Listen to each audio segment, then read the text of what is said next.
Hello friend, sociology with Dhruv Dikshit channel में आपका मैं स्वागत करता हूँ। युद्ध, वार, संघर्ष, ये समाज में एक पुरानी परंपरा है। समाज जैसे जैसे विकसित होता गया, समाज में लड़ाइयाँ, युद्ध, जिसे अंग्रेजी में हम वॉर कहते हैं, होते रहे और इनकी टेक्निक भी बदलती रही है, इनकी तकनीक भी बदलती रही है।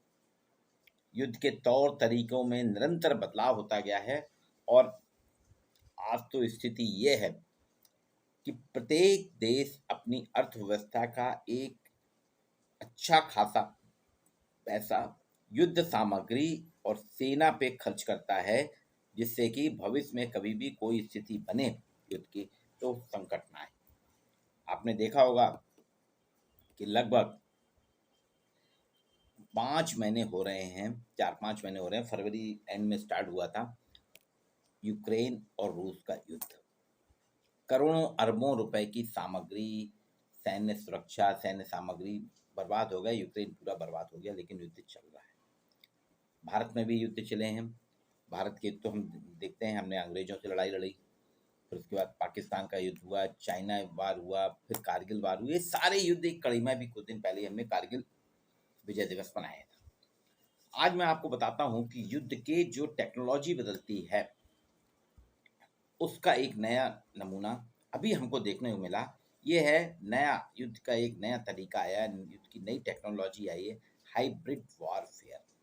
जी हाँ, हाइब्रिड वॉरफेयर ये एक नया तरीका है जिसका साक्षात या प्रत्यक्ष उदाहरण अभी हमने लंका में देखा कि लंका जो है, श्रीलंका से श्रीलंका के जो सफ़र चला है, श्रीलंका में श्रीलंका से श्रीलंका तक का जो सफ़र चला है, उसमें तख्ता पलट हो गया और अब पूर्व राष्ट्रपति गोतबाया राजपक्षे को कहाँ शरण मिलती है ये हम नहीं जानते। तो ये हाइब्रिड वारफेयर है।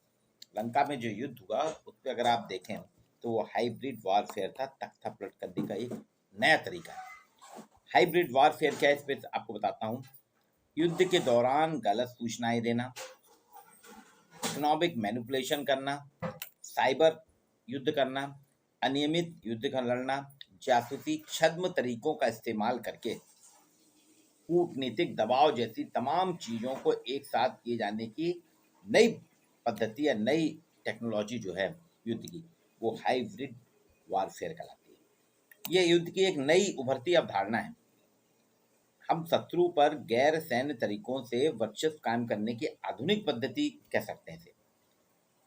हम अपने शत्रु पर गैर सैन्य तरीके, मतलब सेना को लगाए बिना, गैर सैन्य तरीकों के बिना सेना के उस पर अपना वर्चस्व कायम करने की आधुनिक पद्धति के रूप में हाइब्रिड वारफेयर का प्रयोग किया जाता है। इस पद्धति का सामान्य उद्देश्य युद्ध संघर्ष में संलग्न हुए, मतलब युद्ध आमने सामने की लड़ाई जो होती थी ना, उसमें संलग्न हुए बिना किसी प्रतिबंधी के, जो हमारा प्रतिद्वंदी है, उसके कार्यों को बाधित करना, उसे अक्षम करना होता है। इसकी शुरुआत जो है, इसके जनक जो हैं फ्रैंक जी हॉफमैन है। उन्होंने 1999 में एक लेख लिखा था, उसमें इसका प्रारूप दिया था। तो 1999 में चीन की पीपल्स लिबरेशन आर्मी ने इसकी रूपरेखा प्रस्तुत की थी। बहुत ज़्यादा पुराना नहीं है। हाइब्रिड वारफेयर जो टेक्नोलॉजी है युद्ध की, युद्ध की नई अवधारणा बहुत पुरानी नहीं है। इसकी शुरुआत सबसे पहले हुई थी 2006 में लेबनान और इसराइल युद्ध में। लेबनान और इसराइल का जो युद्ध हुआ था, उसमें हिजबुल्लाह क्रिया समूह जो था, उसने इसका प्रयोग किया था। फिर 2014 में रूस ने इस टेक्नोलॉजी का प्रयोग किया क्रीमिया के अधिग्रहण के लिए। इस युद्ध में ये जो वार है, इसमें डेटा बहुत बड़ा हथियार होता है, इसमें डेटा बहुत बड़ा हथियार होता है। अभी आप देखिएगा कि अभी जो युद्ध हुआ लंका में, जो तख्ता पलट हुआ, उसके कुछ लोग कह रहे हैं, सामान्य तौर पे कहा जाता है कि लंका जो है श्रीलंका से श्रीलंका हो गया। यहाँ संवैधानिक आर्थिक संकट के साथ साथ यहाँ संवैधानिक और विधिक स्थिति भी समाप्त हो गई है। यहाँ का राजनीतिक नेतृत्व नहीं, वहाँ पे पुलिस तंत्र, सेना व्यवस्थाएं सभी पस्त हो चुकी हैं।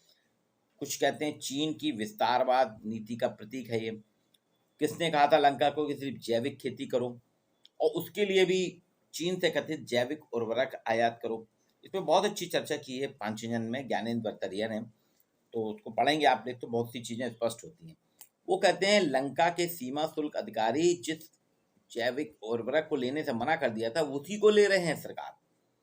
और फिर भी तख्ता पलट इसलिए हुआ तख्ता कि भ्रष्ट मजबूरी को उजागर होने जाने दो, वो उसको रोके रहे और अंततः जनता को आने पड़ा। अब इसमें वास्तव में कुछ बातों के प्रत्यक्ष प्रमाण हैं जो कहते हैं कि यहाँ पे हाइब्रिड वारफेयर हुआ है। इसमें हाइब्रिड वारफेयर के इसमें ना तो कोई प्रत्यक्ष प्रमाण, वास्तव में कोई प्रत्यक्ष प्रमाण होता है, ना ही परिस्थितिजन्य साक्ष्य। चीजों को सिर्फ हम समझ सकते हैं, उसी की चर्चा की है ज्ञानेंद्र भरतरिया जी ने। वो कहते हैं यहाँ पे हमें समझना होगा कि कोलंबो में लाखों की भीड़ जुटना, वह भी तब, लाखों की भीड़ जो कोलंबो में जुटी वह भी तब जब कहा जा रहा था कि लोगों के पास मोटरसाइकिल चलाने के लिए पेट्रोल नहीं है। तो ऐसे में लाखों की भीड़ कोलंबो में आ गई। लोगों के पास 2 जून की रोटी के लिए पैसा नहीं था, लेकिन कोलंबो में पूरी भीड़ का जुटना कोई बहुत ही सहज संभव स्थिति नहीं है। इस भीड़ की आड़ में कुछ लोगों का श्रीलंका के सरकारी प्रतिष्ठानों, खासतौर से राष्ट्रपति जो थे वहाँ के पूर्व राष्ट्रपति गोतबाया राजपक्षे, उनके भवन में घुस जाना, प्रधानमंत्री के निवास पे आक्रमण करना, प्रमुख सरकारी भवनों और आवासों पर कब्जा करना, ये सब अमेरिका में एक ब्लैक लाइव्स मैटर आंदोलन की हूबहू कॉपी नजर आता है। जैसे उसमें अमेरिका में हुआ था ना, कैपिटल हिल पे हमला कर दिया था। तख्ता पलट करना, हाइब्रिड, जो भी तख्ता पलट होता है वो हाइब्रिड वारफेयर का एक खास शगल है। और जो लंका में हुआ वो हाइब्रिड वारफेयर के बावजूद बहुत अनूठा है।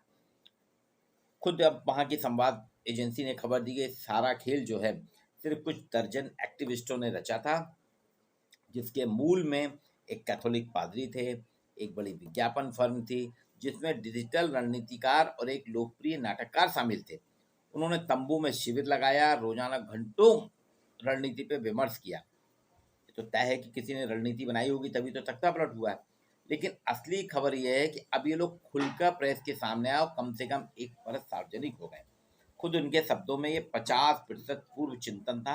हमने चिंतन किया कि यहाँ तख्ता पलट करना है और हमारे पूर्व चिंतन और समन्वय का परिणाम इसमें 50% है।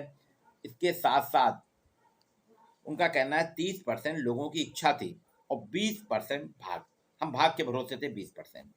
ये एक बहुआयामी आंदोलन था। इसमें ऑनलाइन अभियान था, सोशल मीडिया का उपयोग किया, राजनीतिक दल, श्रमिक संघों, छात्र समूह के साथ बैठक की और घर घर प्रचार करने के अंतिम रूप देने के बाद सड़कों पे पर्याप्त लोगों को वापस लाने की एक योजना थी कि सड़क पे पूरी जनता आ जाए।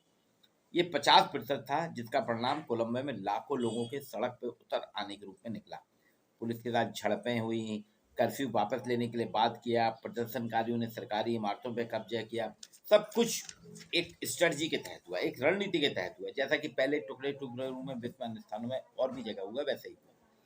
यह पटकथा इतनी सशक्त थी, इसका अनुमान ऐसे लगा सकते हैं राजनीतिकारों ने विपक्षी राजनीतिक दलों से संपर्क ही नहीं करा जो एक सर्वदलीय सरकार बनाना चाहते थे, बल्कि ट्रेड यूनियन के अलावा उन्होंने inter university student federation IUSF नामक एक छात्र संगठन का समर्थन लिया, जो लंका में हिंसक आंदोलन के लिए जाना जाता है। और यह उन्होंने एक गणना तक कर ली थी कि राष्ट्रपति निवास के 4 प्रवेश बिंदुओं में से प्रत्येक की रखवाली करने वाले कर्मियों पर हम काबू कैसे पाएंगे और कितने लोग हमको लगेंगे जिससे कि हम राष्ट्रपति भवन में एंटर कर जाए। और आप देखिए एक खास चीज थी, राष्ट्रपति भवन के खाना खाया, स्विमिंग पूल में घूमे, राष्ट्रपति की कुर्सी पर बैठ के सेल्फी ली, लेकिन वहां जो नकदी थी उस पैसे को उन्होंने छुआ भी नहीं, बल्कि वो सेना को वापस कर दिया। ये है हाइब्रिड जो है आपका वारफेयर। और इस हाइब्रिड वारफेयर में डेटा का प्रयोग होता है, ऐसे ऐसे रणनीति रची जाती है, सोशल मीडिया का प्लेटफॉर्म प्रयोग किया जाता है, सोशल मीडिया प्लेटफॉर्म पे बहुत कुछ दिया जाता है और उसके खिलाफ, सरकार के खिलाफ बिना लड़ाई के प्रतिद्वंदी को हराने का प्रयास करता है। कुछ ऐसा ही प्रयास अगर आप देखें भारत में भी चल रहा है, चीन द्वारा चलाया जा रहा है, उसके अलावा हमारे यहाँ भी चल रहा है। जैसे आपको याद होगा शाहीन बाग में सरकार ने CAA कानून लगाया था, शाहीन बाग में लंबा आंदोलन चला, दिल्ली के शाहीन बाग में पूरी सड़कें जाम कर दी गई, वो तो कोरोना के कारण अलग हुआ। लेकिन उसके बाद पिछले साल जो कृषि कानून आए थे, 3 कृषि कानून के लिए आप सबको याद होगा, वो युद्ध था, हाइब्रिड वारफेयर था, जिसमें बताया जा रहा है पैसा कहाँ से आया, पूरे ऐशो आराम के सामान थे, लोग बाग महीनों किसान बैठे रहे अच्छी खासी ठंड में, बादाम पिस्ता सब खाते थे, मसाजिंग करते थे और उन्होंने लड़ाई लड़ी। बाद में सरकार को जब लगने लगा सरकार के खुफिया तंत्र एजेंसी ने बताया कि ये हाइब्रिड वारफेयर कुछ और कर सकता है। तख्ता पलट की भी स्थिति बन रही थी, जैसा कि संभावना हाइब्रिड वारफेयर में होती है, उनका पहला शगल रहता है तख्ता पलट। हालांकि भारत में ऐसा नहीं था, उसके पहले ही सरकार ने कई बार उनसे वार्ता की, लेकिन वो मानने को तैयार नहीं थे, अपनी एक बात पे अड़े हुए थे और उस पर उनने बात कर को पूर्ति कराई कि सरकार ने तीनों कानून एक झटके में वापस लेके हाइब्रिड वारफेयर के आगे की रणनीति को ध्वस्त करा। तो ये युद्ध की एक नई रणनीति आई, नई टेक्नोलॉजी थी जो हाइब्रिड वारफेयर कहलाती है। इससे आपको बचना होगा, इसको समझना होगा, जानिए, क्योंकि सभी सरकारों के लिए खतरा है। ये एक बहुत बड़ा खतरा है जिसमें बिना लड़ाई लड़े सोशल मीडिया के माध्यम से जनता को एकत्रित कराया जाता है, जनता को लड़ने के लिए प्रेरित किया जाता है और युद्ध को जीता जाता है। ये हाइब्रिड वारफेयर एक नई टेक्नोलॉजी है, 1999 में इसकी शुरुआत हुई थी।